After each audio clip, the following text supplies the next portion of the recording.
You are standing in a prison cell in Port Royal, Jamaica, on the morning of November 18th, 1720. The gallows are being constructed outside. You can hear the hammers. You can hear the voices of men calling measurements back and forth. You can smell the fresh cut wood. You are Bonny. You are 27 years old. You have sailed as a pirate for 3 years. You have fought alongside the most famous pirates of the Golden Age. You have worn men's clothes and fired muskets and participated in raids that terrorized merchant vessels across the Caribbean. And today, you are supposed to die, but you do not. This is the story of what happens to a female pirate after the age of piracy ends. This is the story of 30 years of invisibility that changed everything about how women disappear from history. The greatest enemy Bonny ever faced was not the Royal Navy or the merchant sailors or the hangman's noose. The greatest enemy was time, the slow, invisible passage of decades where a woman who had lived a life of legendary defiance became a ghost. She was erased not through violence, but through silence, through the simple act of history choosing to forget her, through the decision of historians and chroniclers and biographers to move on to other stories, other legends, other narratives. And this is how women of power are truly destroyed, not through defeat in battle, but through erasure in the historical record. Bonny was born in Cork, Ireland, around 1698. Her father was a lawyer named William Cormac. Her mother was a housekeeper named Peg Gilbert. She was illegitimate, which meant she was marked from birth. When she was a child, her father brought her to the American colonies. They settled in Charleston, South Carolina. She grew up in a world that was being built, a world where the rules of Europe did not fully apply, a world where opportunity existed for those willing to take it. When she was a teenager, she rejected the life her family expected. She married a sailor named John Bonny, a man of no particular distinction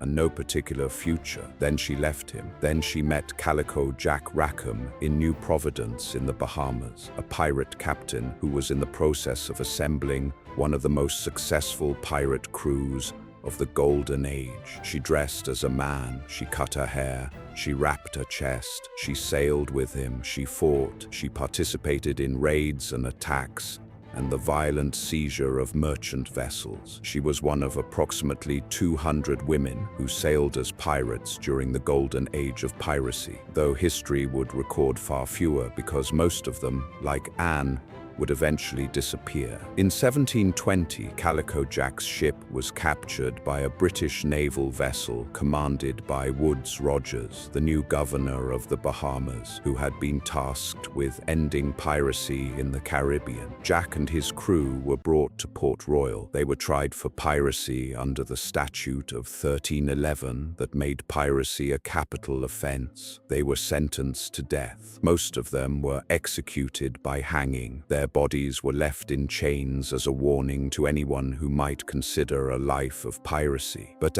Bonny was not executed. On the morning she was supposed to hang, she was reprieved. The official reason given was that she was pregnant. Whether this was true or whether it was a decision made by officials who could not bring themselves to execute a woman is lost to history. There are theories that her father, now a wealthy merchant in Charleston, used his influence to save her. There are theories that the governor himself made the decision based on his own judgment about justice and mercy. What is documented is that Bonny did not die on the gallows. She simply disappeared. After 1720, there are almost no reliable historical records of Bonny. This is the true story. After the greatest adventure of her life, after living as one of the few women ever to participate in piracy at this scale, after becoming a legend in the Caribbean,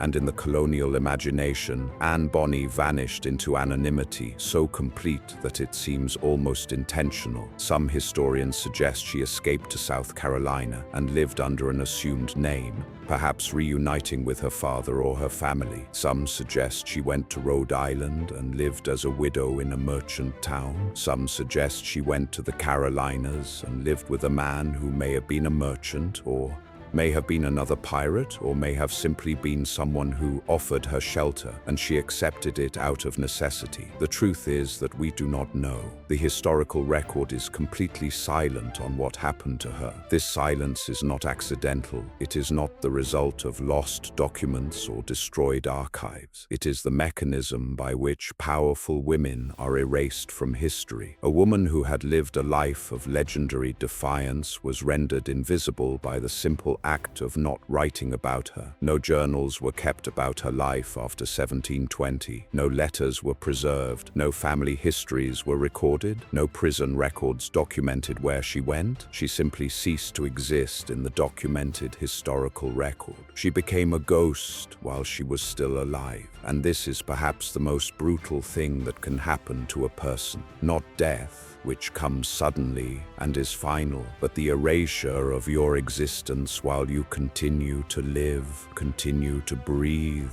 continue to experience the world, but nobody records it. The 30 years between 1720 and 1750 are a void. We do not know if Anne Bonny was alive during this period. We assume she was, based on the fact that she was relatively young when she disappeared from the historical record. She would have been in her late 20s when she vanished. She could have lived into her 50s or 60s. We assume she may have had children. We assume she may have married again. We assume she may have lived a quiet life in one of the American colonies, constantly afraid that someone would recognize her, constantly aware that if her identity was discovered, she would be arrested and executed for the crime of piracy that had never been legally pardoned. We assume she may have told her story to trusted friends or family members and nobody recorded it. We assume many things, but assumptions are not history. Facts are history, and the facts about Anne Bonny after 1720 simply do not exist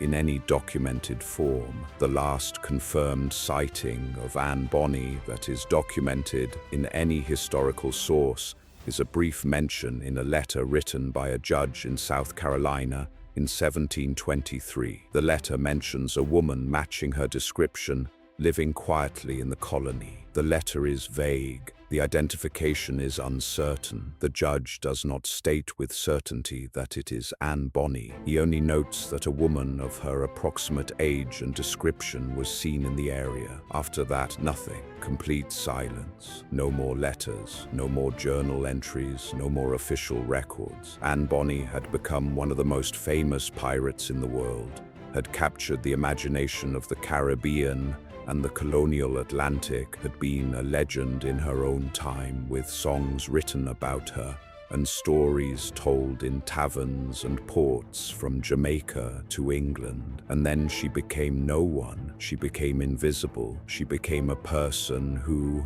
in the historical record, simply ceased to exist. This is how history erases women, not through spectacular violence, not through dramatic execution, not through the burning of documents or the destruction of archives, through the simple act of not recording their existence after they stop being useful to the narrative, through the choice to let their stories die, through the decision to move on to other narratives, other men, other legends that fit more comfortably into the stories historians want to tell. Anne Bonny lived another 30 years after the fall of piracy, and we know nothing about it. That is not because she lived a quiet, unremarkable life. That is because the people who should have been recording history chose not to record her. That is because a woman's story, once she stops being exceptional in ways that men find interesting, becomes invisible. The deeper truth is this: Anne Bonny's invisibility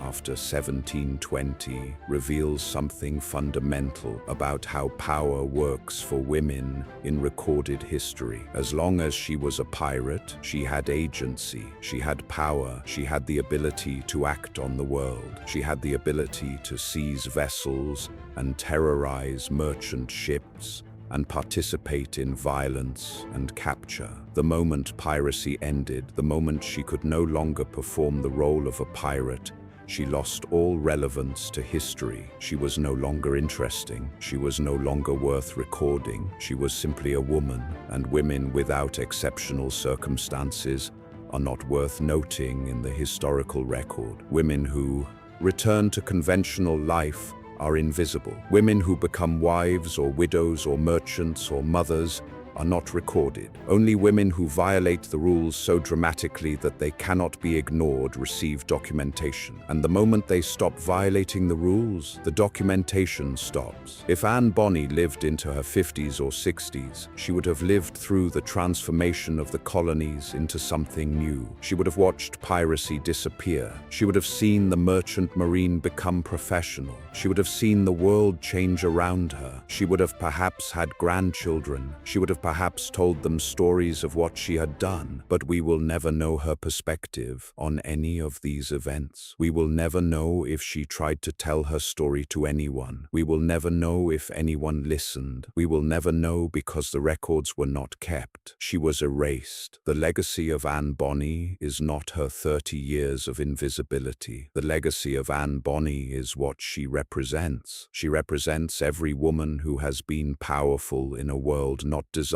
to acknowledge female power. She represents every woman who has been erased from history because her story did not fit the narrative that historians wanted to tell. She represents the thousands of women whose names we will never know, whose stories we will never hear, whose lives were as real and as significant as any man's, but who have been rendered invisible by the simple act of historical indifference. What do you think happened to Anne Bonny in those 30 years of silence? Do you believe she lived quietly and tried to forget? Do you believe she tried to maintain her identity as a pirate even in hiding? Do you believe she reinvented herself completely and became someone else entirely? And more broadly, what other women of power have been erased from the historical record simply because we chose not to look for them? Tell me in the comments what aspect of female pirates you would like to explore next, and we will dive deeper into the hidden histories of women who refuse to disappear.